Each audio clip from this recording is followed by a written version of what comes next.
ফেনীতে ধানের শীষে ভোট দেওয়ার জেরে স্বামী কর্তৃক তালাকপ্রাপ্ত গৃহবধূ বিবি জোহরার পাশে দাঁড়িয়েছেন বিএনপির চেয়ারম্যান তারেক রহমান।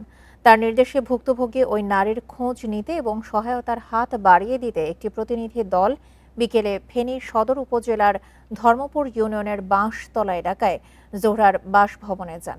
এ সময় তারেক রহমানের পক্ষ থেকে তাকে নগদ আর্থিক সহায়তা প্রদান করা হয়। প্রতিনিধি দলটি আশ্বস্ত করেছে যে বিবি জোহরার সন্তানদের পড়াশোনা নিশ্চিত করা সহ ভবিষ্যতে যে কোনো প্রয়োজনে তারা পাশে থাকবে। এ সময় উপস্থিত ছিলেন ফেনী ১ আসনের নবনির্বাচিত সংসদ সদস্য রফিকুল আলম মজনু। তিনি বলেন, বিএনপি সবসময়ই আর্তমানবতার সেবায় কাজ করে। এই ঘটনাটি অত্যন্ত দুঃখজনক জানিয়ে বিবি জোহরার সামাজিক ও অর্থনৈতিক নিরাপত্তা নিশ্চিত করতে বদ্ধপরিকর বলে জানান তিনি।